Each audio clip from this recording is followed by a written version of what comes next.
Assalamualaikum warahmatullahi wabarakatuh. Innal hamdalillahi nahmaduhu wa nasta'inuhu wa nastaghfiruh wa na'udzu billahi min shururi anfusina wa min sayyiati a'malina. Man yahdihillahu fala mudilla lahu wa man yudlil fala hadiyalah. Asyhadu an la ilaha illallah wahdahu la syarika lah wa asyhadu anna Muhammadan abduhu wa rasuluh. Sallallahu alaihi wa ala alihi wa ashabihi wa man tabi'ahum bi ihsanin ila yaumiddin. Qala Allahu azza wa jalla fi kitabihil karim, ya ayyuhalladzina amanu taqullaha haqqa tuqatih wa la tamutunna illa wa antum muslimun, fa inna asdaqal hadithi kitabullah wa khairal huda huda nabiyyina Muhammadin sallallahu alaihi wasallam wa syarrul umuri muhdatsatuha fa inna kulla muhdatsatin bid'ah wa kulla bid'atin dhalalah wa kulla dhalalatin finnar.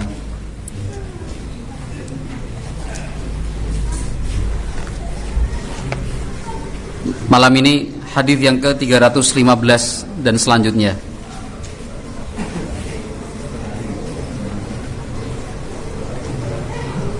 Kitab Bulughul Maram min Adillatil Ahkam karya Al-Hafidz Ibnu Hajar Al-Asqalani rahimahullah.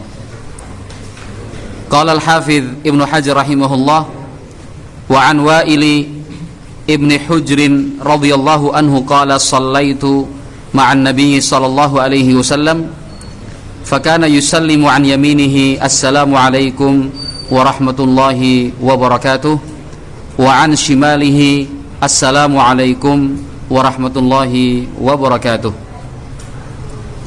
Rawahu Abu Dawud bi sanadin sahih.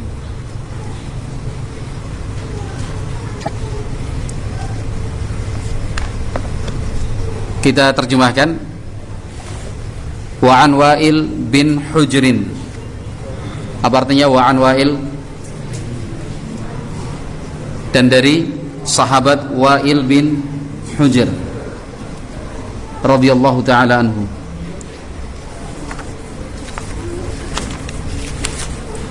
Qala, beliau bercerita, sallaitu, aku salat ma'an nabi, bersama Nabi Muhammad sallallahu alaihi wasallam. Fakana, maka beliau dahulu yusallimu, mengucapkan salam, an yaminihi, ke arah kanan, assalamu alaikum warahmatullahi wabarakatuh, wa an shimalihi, dan dari sebelah kirinya, assalamu alaikum warahmatullahi wabarakatuh. Hadis riwayat Abu Dawud dengan sanad yang sahih.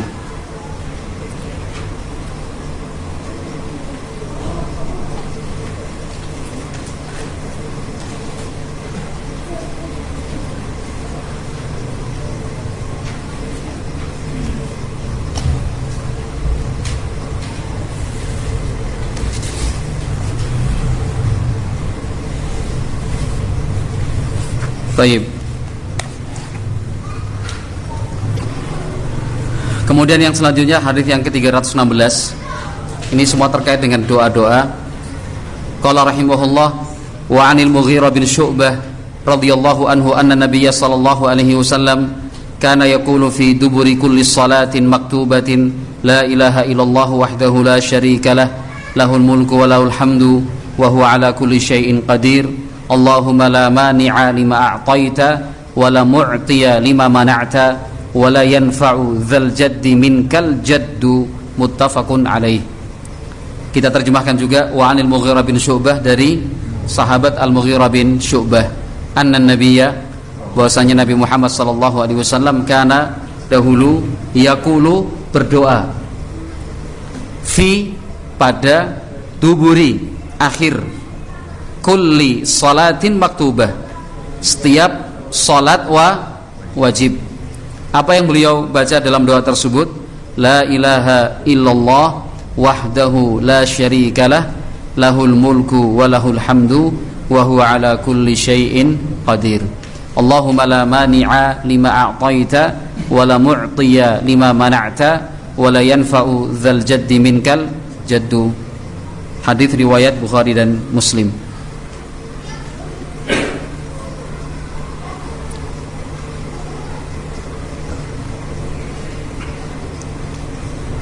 Tentunya yang dimaksud dari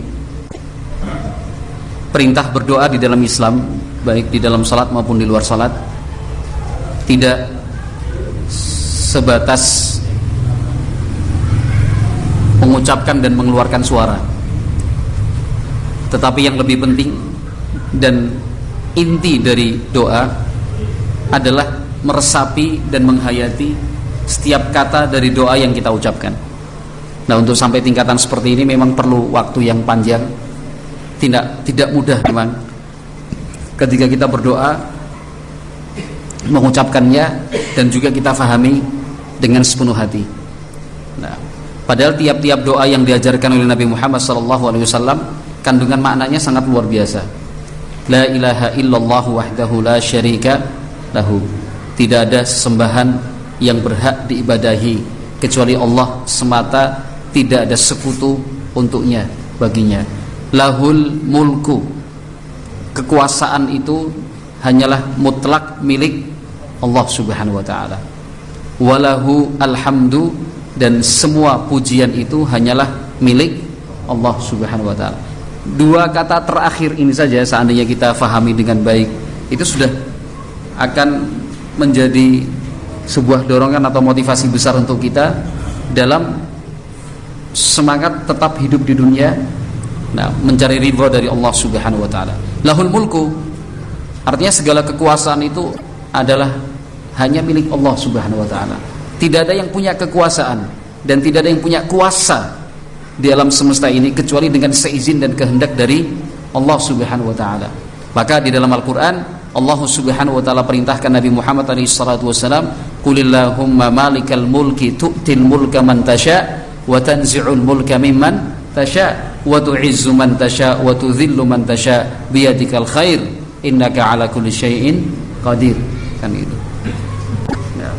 Artinya, ma'asyiral muslimin rahimakumullah, kita dituntun dengan doa seperti ini agar memiliki sifat rendah hati, jauh dari unsur sombong atau takabur. Nah, apapun yang kita punya dan segala sesuatu yang kita miliki, sesungguhnya itu semua di bawah kekuasaan Allah Subhanahu wa ta'ala. Setinggi apapun kuasa dan jabatan kita, pada akhirnya jabatan itu akan berpindah juga dari kita. Tidak ada satu orang pun di dunia ini yang mempunyai kekuasaan dan sifatnya kekal abadi. Tidak ada. Nah, semuanya pasti akan berakhir dan berujung. Nah, kalau kita di dunia ini, katakan dalam lingkup sekitar kita, yang namanya pangkat pasti akan berakhir dengan masa pensiun juga. Nah, bahkan mungkin berujung dengan pemecatan dan yang lainnya. Tidak ada yang kekal, tidak ada yang abadi. Lahul mulku, kekuasaan itu hanyalah milik Allah Subhanahu wa ta'ala. Nah, di satu sisi kita dituntun oleh Islam untuk rendah hati, artinya tawadhu, tidak takabur, tidak sombong. Nah, karena sebanyak dan seberapa pun yang kita punya, sesungguhnya itu adalah milik Allah Subhanahu wa ta'ala. Di sisi yang lain juga tidak kalah penting, dengan doa seperti ini kita dibimbing dan diarahkan oleh Islam untuk tidak berkecil hati. Kalau yang pertama tadi, tuntunan agar kita tetap selalu rendah hati. Kalau yang nomor dua, di sisi lain yang tidak kalah penting, kita diperintahkan oleh Islam untuk tidak berkecil hati. Nah, sehingga seorang muslim itu tidak mengenal istilah putus asa, tidak ada kata menyerah, apalagi kemudian kalah sebelum berperang. Itu dalam kamus seorang muslim tidak dikenal seperti itu. Nah, seorang muslim itu sifatnya optimis, dia selalu berpikir positif. Nah, karena dia yakin bahwasanya kekuasaan itu di tangan Allah Subhanahu wa ta'ala. Yang menentukan kesembuhan adalah Allah Subhanahu wa ta'ala. Yang memberikan kesuksesan adalah Allah Subhanahu wa ta'ala.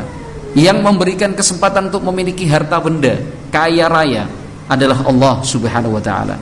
Sehingga apabila kedua hal ini seimbang, kehidupan seorang muslim ataupun muslimah pasti akan bahagia, tentram dan damai. Di satu sisi dia jauh dari sifat sombong, ya kan? Karena dia rendah hati terus selalu, sebab dia yakin segala sesuatu yang dia punya itu hakikatnya milik Allah. Di sisi yang lain, dia tidak kemudian kecil hati, tidak berjiwa kerdil, tapi terus optimis. Nah, orang seperti ini bahagianya luar biasa. walahul hamdu, semakin lengkap dan utuh lagi dengan kata walahul hamdu, hanya milik Allah Subhanahu wa taala segala puji. Nah, artinya keberhasilan apapun yang kita capai atau dicapai oleh orang lain, maka yang harus kita sadari selalu itu semua adalah nikmat dan karunia dari Allah Subhanahu wa taala. Walahul hamdu. Dan ingat, wa huwa ala kulli syai'in qadir. Nah, doa ini luar biasa. Wa huwa ala kulli syai'in qadir artinya apa? Dan dia adalah zat yang maha mampu atas segala sesuatu. Tidak ada yang susah, tidak ada yang sulit bagi Allah Subhanahu wa taala. Maka Anda sebagai seorang muslim silahkan bercita-cita, asalkan cita-cita itu baik setinggi-tingginya. Punya keinginan sebaik-baiknya. Maka Nabi Muhammad SAW tuntun umatnya ketika meminta surga, untuk meminta surga yang paling tinggi, surga Al-Firdaus. Nah. Wa huwa ala kulli syai'in qadir. Zikir yang semacam ini adalah jawaban dan solusi dari sekian banyak masalah dan persoalan yang sedang kita hadapi. Sehingga persoalan dan problem apapun yang sedang kita hadapi, sulit, rumit, banyak, bertumpuk, silih berganti, nah, ternyata itu semua mudah bagi Allah Subhanahu wa taala untuk memberikan jalan keluarnya. Kenapa? Innallaha ala kulli syai'in qadir. Allah itu maha mampu atas segala sesuatu. Doa seperti ini, la ilaha illallah wahdahu la syarikalah, lahul mulku wa lahul hamdu wa huwa ala kulli syai'in qadir. Minimalnya kan selesai sholat wajib kita baca sekali. Kan begitu ya? Takbir 33 kali, tasbih 33 kali, tahmid 33 kali, totalnya 99, kemudian digenapi menjadi 100 dengan doa la ilaha illallah wahdahu la syarikalah, lahul mulku wa lahul hamdu wa huwa ala kulli syai'in qadir. Hadis yang ke-319 nantinya. Di dalam riwayat yang lain, Nabi Muhammad SAW memberikan keterangan untuk kita, siapa saja yang membaca doa ini ketika pagi 100 kali, sore 100 kali, maka seperti dia membebaskan 100 budak. Membebaskan satu orang budak saja sudah keutamaannya luar biasa, pahalanya sangat besar sekali. Apalagi tiap pagi kita mendapatkan pahala senilai pahala orang yang membebaskan 100 orang budak. Nah, belum lagi pahalanya ditambah, derajatnya ditinggikan, kesalahan dan dosa kita digugurkan. Nah, sehingga sebenarnya tiap pagi, tiap petang, pagi petang itu kita seorang muslim sebagai umat Islam itu disuntik terus semangatnya untuk selalu berpikir optimis, berprasangka baik. Kenapa? Wa huwa ala kulli syai'in qadir. Tapi memang sayangnya yang perlu dikoreksi dari kita saat mengucapkan doa atau zikir yang seperti ini, itu hanya sebatas di lisan saja, tidak sampai pada tenggorokan, apalagi sampai ke dalam hati. Nah, dia cuma di lisan saja. Itu pun yang di lisan saja belum tentu. Kan itu. Belum tentu untuk membacanya maksud saya. Padahal luar biasa, la ilaha illallah wahdahu la syarikalah, lahul mulku wa lahul hamdu wa huwa ala kulli syai'in qadir. Selanjutnya masih terkait mengikat. Nabi Muhammad SAW ajarkan untuk kita mengucapkan doa, Allahumma la mani'a lima a'taita. Ya Allah, kami yakin bahwa tidak ada siapapun dan apapun yang mampu menghalangi dan mencegah untuk sesuatu yang telah Engkau tetapkan, Engkau berikan untuk kami. Nah, apapun itu, kalau sudah ditentukan Allah Azza wa Jal diberikan kepada si A, si B, si C, mau dihalang-halangi tidak akan mungkin bisa. Kenapa? La mani'a. La mani'a itu artinya tidak ada yang menghalangi, tidak ada yang mampu mencegah. Nah, kalau sudah rezekinya ya rezekinya. Nah, mau diputar-putar, mau dibawa ke sana dan kemari, kalau sudah rezekinya ya sudah, alhamdulillah. Sebaliknya wala mu'tiya lima mana'ta, dan tidak ada siapapun dan apapun yang mampu memberikan sesuatu kepada hamba padahal hal itu telah Engkau tetapkan tidak, ya Allah. Coba ini kalau kita pahami luar biasa. Jadi seorang hamba itu nerimo, ya, kemudian qanaah, zuhud, sabar, ridho, luar biasa. Mau ambil contoh apa? Nah, contoh panen misalkan, ya kan? Ini semua, ini konsep apapun yang terkait dengan kehidupan kita masuk di sini. Nah, misalkan kita ambil contoh panen, kan itu. Panen antara yang sukses dan yang tidak, yang untung dan yang rugi. Kalau seorang muslim memahami yang seperti ini, luar biasa, hatinya tetap tenang, dia tidak akan gersuloh, dia tidak akan putus asa, tapi dia justru bangkit semangatnya untuk berusaha kembali. Nah, kalau sudah Allah tetapkan sukses, mau dipakai cara apapun ya tetap sukses. Nah, itu. Ada orang nggak senang misalkan nyebar zat atau cairan yang bisa mematikan tanaman, ya nggak akan berfungsi. Tanaman itu tetap subur saja. Nah, ada orang tidak senang, kemudian pengairannya dihentikan, harusnya diairi tapi kemudian ditutup karena faktor tidak senang dan hasad. Nah, panenannya bagus, ada orang hasad, kemudian disebarkan isu desas-desus kesana dan kemari, itu pakai kesugihan dan yang lainnya. Artinya apapun yang diupayakan dan usahakan orang itu tidak akan ada hasilnya apapun kalau sudah ditentukan Allah Subhanahu wa taala. Sebaliknya pun seperti itu. Nah, kalau sudah Allah tetapkan gagal panen, mau diupayakan apapun ya, kalau sudah Allah tentukan gagal ya gagal. Kan itu. Tanaman sudah ditutup pakai jaring, gitu Pak Sarjo. Ditutup pakai ya jaring ya, kelambu, ya kan? Dijaga siang malam, disemprot dengan pupuk yang terbaik, semua cara sudah ditempuh. Kalau sudah ditentukan Allah Subhanahu wa taala gagal panen ya gagal panen. Di situ pentingnya kita membaca doa ini, Allahumma la mani'a lima a'taita wa la mu'tiya lima mana'ta. Orang jual beli sama juga seperti itu. Nah, kita menjual barang, ya, menjual barang. Mungkin karena ketidaktahuan kita cara menjual barang itu seperti apa, karena nggak pernah belajar ilmu marketing. Kita tidak punya lahan atau tempat yang strategis di pinggir jalan. Nah, kita tidak punya modal untuk ngiklan, pasang spanduk dan yang lainnya. Pokoknya serba dalam keterbatasan. Subhanallah, dalam kehidupan kita sehari-hari kita saksikan toko, gudang, warung, tempatnya nyelempit. Kan ini. Tetap saja ada orang datang beli. Bengkel juga seperti itu, masih gitu ya. Mau nyelempit di tengah kampung tetap aja dicari. Nah, itu kan kembali kepada konsep yang diajarkan oleh Islam. Allahumma la mani'a lima a'taita wa la mu'tiya lima mana'ta. Sama juga seperti orang sudah punya modal besar di pinggir jalan, semua alat-alatnya lengkap, teknisinya ahli nomor 1. Nah, belum tentu ternyata bisa saja bengkel tersebut sepi pelanggan. Nah, itu bisa kita pahami dari Allahumma la mani'a lima a'taita wa la mu'tiya lima mana'ta. Nah, namun itu beberapa contoh yang bisa kita berikan terkait dengan ilmu, ya, dengan rumah, tanah, pekerjaan, anak, keturunan, nah, dan yang lainnya.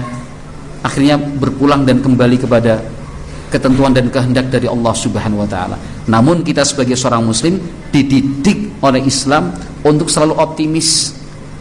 Nah, bukan kemudian kita pasrah, terima, ya wis lah. Kalau sudah seperti itu ngapain juga usaha? Bukan demikian difahami. Sebab Nabi Muhammad SAW juga mengajarkan serta mendidik kita untuk memiliki etos kerja yang tinggi, semangat yang besar untuk mencapai cita-cita. Nah, maka di depan tadi sudah kita sebutkan, kalau ingin bercita-cita yang baik, jadikanlah cita-cita itu yang paling tinggi dan setinggi-tingginya. Nah, wala yanfa'u dzal jaddi minkal jaddu. Dan orang yang bersungguh-sungguh atau punya keinginan, ya tidak akan bisa memberikan manfaat kecuali dengan seizin dan kehendak dari Allah Subhanahu wa taala. Qala rahimahullahu taala wa an Sa'd bin Abi Waqqas radhiyallahu anhu qala inna Rasulullah sallallahu alaihi wasallam kana yata'awwadhu bihinna duburas salati. Allahumma inni a'udzubika minal bukhli wa a'udzubika minal jubni wa a'udzubika min an uradda ila ardhalil umur wa a'udzubika min fitnatid dunya wa a'udzubika min adzabil qabri rawahul Bukhari. Ini doa yang lain, doa yang diajarkan oleh Nabi Muhammad SAW dari sahabat Sa'ad bin Abi Waqqas radhiyallahu anhu. Beliau bercerita, sesungguhnya Rasulullah SAW dahulu sering meminta perlindungan kepada Allah Subhanahu wa taala dari hal-hal berikut di akhir salat. apa yang beliau baca, apa yang beliau mohonkan perlindungan kepada Allah Subhanahu wa taala. Yang pertama, Allahumma inni a'udzubika minal bukhli. Ya Allah, sesungguhnya aku berlindung kepadamu dari sifat bakhil, kikir. Nah, masing-masing kita tanpa terkecuali itu wataknya memang kikir. Nah, kita tidak perlu mengeluarkan banyak tenaga untuk membantah. Oh, nah aku ora kok. Enggak usahlah. Karena yang menyatakan itu sendiri adalah Allah Subhanahu wa taala di dalam Al-Qur'an. Allah Subhanahu wa taala berfirman dalam Al-Qur'an, "Wa kanal insanu qatura." Dan manusia itu memang watak karakternya itu kikir. Watak dan karakternya kikir. Mungkin dia orang yang suka memberi, mau berbagi, senang berderma. Tetapi tetap saja ada sesuatu yang dia berat untuk membagikan kepada orang lain. Itu sudah wajar. Nah, bukankah seperti itu yang kita rasakan ya? Pak Sur, Mas Ali, Mas Dwi, saya sendiri, Abu Alifan, kan itu. Walaupun kita orangnya mudah ngasih, nyah-nyoh, tapi ada sesuatu yang eman nek dikeke wong liya. Kan itu sudah sifat dan watak manusia. Nah, tapi ketika kita bisa memberi dan berbagi kepada orang lain sesuatu yang paling kita cintai di jalan Allah, dan itu kita lakukan ikhlas karena Allah Subhanahu wa taala. Ikhlas itu artinya bukan setelah memberi terus diingat-ingat lagi. Waduh, nyesel aku. Kan itu. Kok tak keke yo. Kan itu. Tak keke. Atau misalkan sudah dikasihkan dan diberi, ketemu lagi, piye Mas, cocok ora? Pertanyaannya bukan pertanyaan sungguhan cocok apa enggak, tapi masih teringat kan gitu ya. Ada sesuatu yang berkesan dalam hatinya. Piye, cocok ora? Ben tak nggo cocok banget loh. Kan itu luar biasa. Jadi kita tidak usahlah cari-cari alasan. Nah, saya enggak. Tidak, Allah yang menciptakan kita. Allah pula yang menjelaskan sifat kita. Wa kanal insanu qatura. Manusia itu memang kikirnya luar biasa. Nah, dia bisa berbagi, nyah-nyoh, dermawan. Tapi ternyata kalau diteliti, dia dermawan itu hanya orang-orang tertentu. Tapi kalau kepada yang lain, wangele pol. Ada yang seperti itu. Kalau sama tetangganya, nyoh. Tapi nih orang adini kakangi, enggak. Nah, maka di dalam Al-Quran Allah Subhanahu wa ta'ala menyatakan, lan tanalul birra hatta tunfiqu mimma tuhibbun. Ini tingkatan yang berat sekali. Tidak semua orang bisa melakukannya, termasuk saya juga. Allah dalam Al-Quran surat Ali Imran mengatakan, lan tanalul birra hatta tunfiqu mimma tuhibbun. Kalian itu sekali-kali tidak akan pernah bisa meraih hakikat kebaikan itu sampai pada derajat mau memberikan apa yang paling engkau cintai. Nah ini, kalau kita kan sebagai manusia wataknya kan nyah-nyoh, tapi yang ini orang gua aku untuk saya. Tapi tingkatan yang paling tinggi, termasuk yang paling bagus sekalipun. Kan itu. Ketika ayat ini diturunkan oleh Allah Subhanahu wa taala surat Ali Imran, lan tanalul birra hatta tunfiqu mimma tuhibbun, sahabat datang kepada Nabi sallallahu alaihi wasallam, ya Rasulullah, baru saja ayat Allah diturunkan, maka saya minta Anda sebagai saksi bahwasanya kebun anggur milik saya di sana itu saya infakkan di jalan Allah Subhanahu wa taala. Walaupun kemudian Nabi Muhammad SAW berikan tuntunan, jangan, engkau bagi-bagikan saja kepada karib kerabatmu. Nah, tapi yang paling terpenting kan keinginan dari sahabat tersebut. Saya lupa Abu Talhah atau Abu Ayyub Al-Ansari. Nah, itu siap memberikan yang terbaik. Ini yang saya punya, wahai Rasulullah. Maka prinsip seorang muslim sebenarnya, untuk Allah berikanlah yang terbaik, kan itu. Ya mohon maaf saja, misalkan kita memberi bantuan untuk saudara-saudara kita yang sedang kena musibah, yang dikumpulkan pakaian bekas, ya kan, pakaian bekas yang dikumpulkan. Nah, nanti kira-kira dinggo baru diserahkan ke pondok. Buka gudang, wis kira dinggo gawa, iki juga nggak dipakai, bawa ini apa, bawa. Beli sesuatu yang baru, yang lama dikasihkan ke orang dia pakai yang baru. Itu sudah watak manusia. Bukannya tidak boleh, yang seperti itu pun boleh, dipersilahkan, karena masing-masing kita memberi ya sebatas kemampuan kita. Tapi kalau sekarang ini yang sedang kita bicarakan adalah tahapan atau tingkatan-tingkatannya.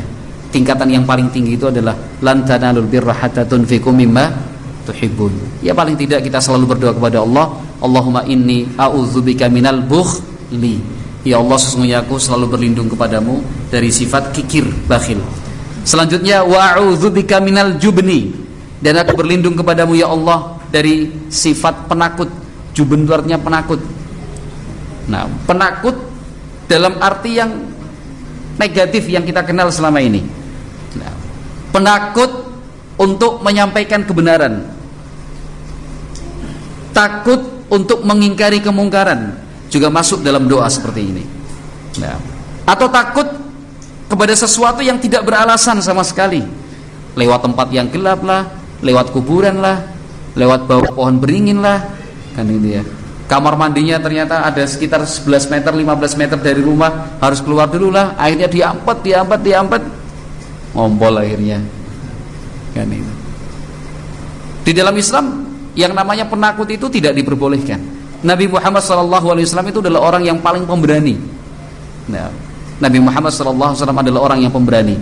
Dan Nabi SAW mendidik sahabat-sahabatnya, juga anak-anak sahabat dididik dengan sifat pemberani. Nah, dididik betul dengan sifat pemberani.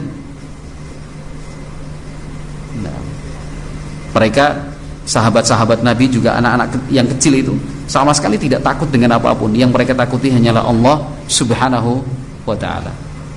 Nah, anak-anak kecil di zaman itu walaupun tengah malam, nah, pulang dari salat ya tetap mereka berani. Nah, mereka diperintahkan oleh ayah-ayahnya untuk melakukan sesuatu, mereka berani dan tidak takut. Nah, bahkan dalam perang Uhud kita masih ingat bagaimana anak-anak sahabat sampai menangis di hadapan Nabi SAW karena ternyata pada akhirnya tidak diizinkan Nabi untuk ikut perang, karena memang masih dianggap kecil, masih belum baligh, usia 12 tahun, 13 tahun sudah minta izin kepada Nabi SAW untuk ikut berangkat berperang. Nah, maka anak-anak kita, ikhwati fillah ma'asyiral muslimin rahimakumullah, marilah kita biasakan untuk mereka, nah, pendidikan yang berkonsepkan pada sifat pemberani. Jangan dikondisikan dan dibiasakan dengan hal-hal yang menakutkan. Mohon maaf saja, orang tua zaman sekarang karena mungkin saking tidak sabarnya, akhirnya untuk mengendalikan anak dengan ancaman-ancaman yang menakutkan. Ojo rono le, ono gendruwone, kan itu. Jangan sana ono tuyule, sana ono setan, oke setan lho, kan itu. Konteksnya bukan untuk mendidik anak biar berani, konteksnya bukan membiasakan anak untuk mau berdoa meminta perlindungan kepada Allah, tapi konteksnya itu agar anak itu takut keluar dari rumah, kan itu. Hati-hati le, ning kono ono gendruwone le, kan itu. Oke demite ning kono, kan itu. Sehingga anak-anak terkondisikan untuk takut pada hal-hal yang seperti itu. Ya wajar-wajar saja kalau kemudian sampai besar pun masih takut, karena dari kecil sudah dididik seperti itu. Tayangan televisi, sinetron yang bersifat horor misalkan, ya mulai dari vampirnya, Draculanya. Jadi anak-anak kita itu, ya bukan anak-anak kita juga sih sebagiannya, dan kita pun kadang-kadang, jangankan anak-anak kita juga seperti itu, kadang-kadang punya fantasi, kan itu. Fantasi ya itu ternyata buatan manusia saja. Kadang-kadang terbawa, kan itu. Di tempat yang sepi, di rumah sendiri, atau di tempat yang gelap, ya Allah. Kita membayangkan tiba-tiba ada gendruwo, ada Dracula, ada vampir, ada tuyul, kan itu. Buto. Dan jadi fantasinya itu bermain, Mas Riz dan Mas Tris. Fantasinya bermain, apalagi anak-anak kita, kan itu. Itu pendidikan yang salah. Nah, kita masih ingat 10 tahun yang terakhir sebelum ini, tayangan-tayangan bioskop itu isinya full horor. Plus, mohon maaf saja, nah, tayangan yang vulgar itu dipadukan kan ya, antara yang horor dengan yang vulgar. Itu tayangan bioskop, tayangan-tayangan film-film yang seperti itu. Walaupun alhamdulillah akhir-akhir ini sudah tidak laku yang seperti itu, tapi sempat booming, mulai dari kuntilanaknya yang diangkat, kemudian hantunya ini dan segala macam. Saya sendiri masih ingat si manis jembatan Ancol dulu waktu masih SD sampai sekarang. Jadi terkadang fantasi itu muncul, ya kan, ya macam-macam lah pokoknya, luar biasa. Tapi alhamdulillah kan akhir-akhir ini sudah yang itu berkurang itu. Tapi 10 tahun yang terakhir sebelum ini, katakan dari tahun awal 2000 sampai 2010 itu booming film-film seperti itu. Nah, yang akhirnya barakallahu fikum itu menanamkan rasa takut pada anak-anak kita. Fala haula wala quwata illa billah. Adapun anak-anak sahabat dididik untuk memberani, misalkan sahabat Abdullah bin Zubair atau Abdullah bin Umar radhiyallahu taala anhuma, waktu itu masih kecil, masih remaja, kemudian di tengah padang pasir diganggu oleh jin dengan bentuk dan rupa yang sangat besar sekali. Kamu tidak takut sama saya? Bukannya lari, jin yang mengganggu itu malah ditantang, malah dilempar atau diapain pakai pedangnya. Loh, kamu nggak takut sama saya apa?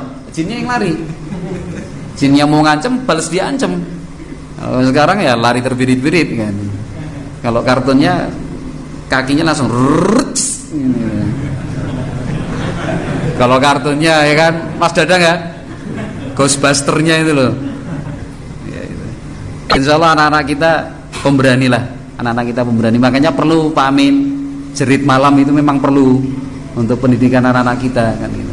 Jadi pas ada acara kemah, kemarin saja kita mau mengadakan acara kemah terus ada jerit malam, ada anak kita, aku ramelu nano jerit malamnya aku loh. Belum apa-apa udah takut sama jerit malam kan itu. Dulu waktu saya masih di Solo itu kita pernah kemah di bumi perkemahan Ampel Boyolali itu. Memang bumi perkemahan. Ada satu kegiatan tengah malam dari jam 12 sampai menjelang subuh itu, kegiatan jalan malam itu, melewati kebun. Tapi memang sudah diatur, ada penjaganya lengkap lah. Sudah diatur betul, tersusun rapi. Ada kegiatan masuk kuburan pinggirannya itu. Dari 70 santri waktu itu kurang lebihnya, lebih bahkan. Syariton ikut nggak itu waktu di Ampel? 70 ikut ya? 70 itu, 70 lebih itu, yang ngompol ada 2. Jan ngompol tenan itu. Yang satu lari gelundung sampai jatuh. Tapi kan kita siapkan tim dokter juga. Karena lokasi kuburan itu dia undak-undakan gini. Jadi keluar dari kuburan langsung wabruk sampai di jalan itu. Loncat berapa meter itu. Alhamdulillah nggak apa-apa. Dari 70 itu saya bertugas ngecek jantung. Keluar dari kuburan itu cek siji-siji kan itu. Dari 70 itu yang jantungnya normal cuma 1 anak, namanya Ukasyah dari Banyumas. Yang lainnya duk napasnya gini. Padahal masuk kuburan itu pakai tali rafia itu. Jadi tinggal ngikuti tali gini aja. Ada penjaganya semua, tiap 5 meter ada yang ngawasin, pengurus sama kakak-kakak kelas ini. Dari 70 lebih itu cuma 1 sini. Kita teliti. Ternyata sebabnya yang berhasil kami temukan berdasarkan investigasi dulu itu, si Ukasyah ini tidak pernah nonton TV. Dari kecil itu nggak pernah tuh. Jadi nggak tahu apa itu setan, apa itu gendruwo, itu dia nggak tahu, nggak, fantasinya nggak bermain.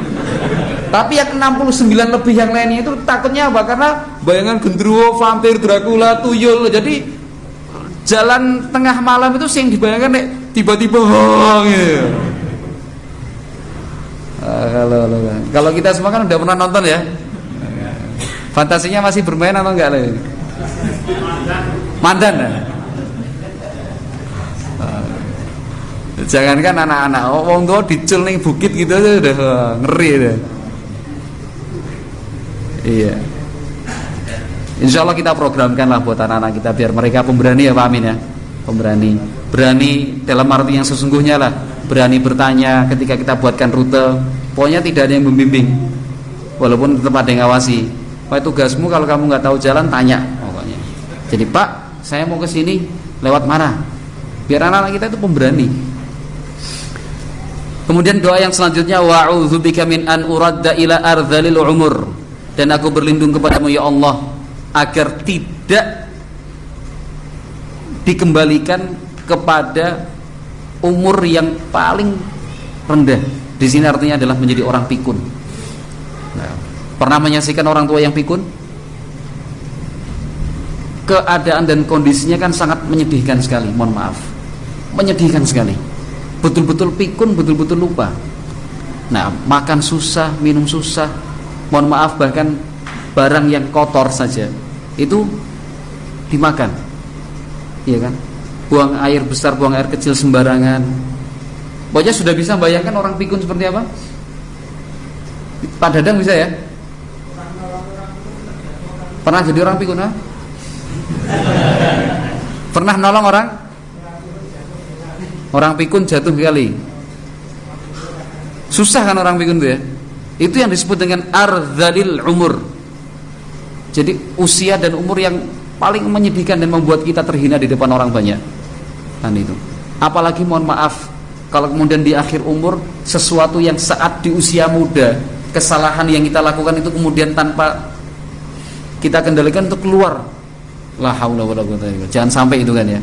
Masing-masing kita kan pasti mempunyai rahasia. Begitu enggak? Bang Hendar, betul enggak Bang Hendar? Ya. Pak Mo, sepakat sama saya enggak? Masing-masing kita punya sesuatu yang dirahasiakan dan kita enggak pengen orang lain tahu kan itu ya. Memang gitu. Nah. Pak Samsul sama dengan saya juga enggak? Kalau saya mengakui, kalau saya jelasnya. Mas Rahmat, Mas Nur juga ya, hampir semua ya. Yang kita khawatir karena auzubillah, ketika kita lupa untuk membaca doa seperti ini, betul-betul naudzubillah, dan itu sudah banyak kejadiannya. Sudah dia tutupi di usia muda, tapi pas di akhir umur menjelang kematiannya cerita itu, aku mbiyen iki sing anu ngene, aku sing anu ngene. Orang denger kan, iki ngomong tenanan pikun apa piye? Tapi kok yo sing diomongke kok yo bener gitu ya kan itu ya. Nyambung kan itu, dicek. Mbiyen sing ngobong omahe kaya aku, ya Allah kan itu. Itu salah satu bentuk ardhalil umur. Nah, ardhalil umur. Kemudian sesuatu apa itu, orang sudah tua pikun akrab dengan yang sifatnya kotor najis itu. Kan kita nggak pengen seperti itu. Betul nggak? Makanya para ulama kita, masya Allah, para ulama kita tidak ada satupun dari mereka yang pikun dalam arti kondisi atau teks yang sudah kita sebutkan di depan tadi. Nah, semakin tinggi iman dan takwa seorang hamba, semakin dia cinta kepada ilmu agama, maka ingatannya itu akan dijaga oleh Allah Subhanahu wa taala. Kasarannya begini, ketika di usia muda dia menjaga Allah dalam arti melaksanakan syariat Allah, maka di usia tuanya Allah akan menjaga dia. Kasarannya demikian. Dia kalau di usia muda menjadi penuntut ilmu dan penjaga ilmu agama, maka di usia tuanya pun Allah akan berikan balasan, dia pun akan dijaga. Nah, jadi belum sampai pada tingkatan pikun saja para ulama sudah mundur kalau tidak dihalangi oleh keluarganya. Nah, yang tidak kita inginkan, naudzubillah ya, naudzubillah, kita kembali kepada ardhalil umur. Kondisi yang seperti ini betul-betul jadi seperti anak-anak. Mohon maaf, kita sudah tua, sudah pikun, sudah tua reta, tapi malah nyusah kayak anak-anak. Iya kan? Ya lho iki, wah aku ki urung mangan ele. Loh, barusan makan ada lho. Salat mrene Pak. Wis aku iki salat wong ora ngerti kowe. Kowe ora bekti karo wong tua piye? Itu kalau cuma sekali dua kali mungkin kita masih ngelus dodo, tapi kalau tiap hari kan itu. Tentunya kan kita tidak ingin anak-anak kita nanti merasakan beratnya merawat dan mengasuh orang tua. Maka doa seperti ini jangan sampai lupa. Wa a'udzubika min an uradda ila ardhalil umur wa a'udzubika min fitnatid dunya wa min adzabil qabri, rawahul Bukhari. Hadis riwayat Bukhari ini sudah kita bahas tentang fitnah dunia dan juga azab kubur pada pertemuan yang lalu malam Kamis di Masjid Nurul Huda KPK Jimatan. Walhamdulillah. Monggo kita merasa perlu ataukah tidak dengan doa seperti ini. Kalau kita merasa perlu ya dihafalkan saja tanpa perlu dioyak-oyak, tanpa perlu diopiak-opiak, ya kan, atas kesadaran sendiri menghafalkan doa-doa seperti ini. Wallahu a'lam bishawab. Dan anak-anak kita juga seperti itu. Anak-anak kita tuntutannya mereka mulai akrablah dengan doa-doa seperti ini. Nah, sebelum terlambat. Wallahu a'lam bishawab. Mudah-mudahan bermanfaat. Subhanakallahumma wa bihamdik, asyhadu an la ilaha illa anta astaghfiruka wa atubu ilaik. Assalamualaikum warahmatullahi wabarakatuh.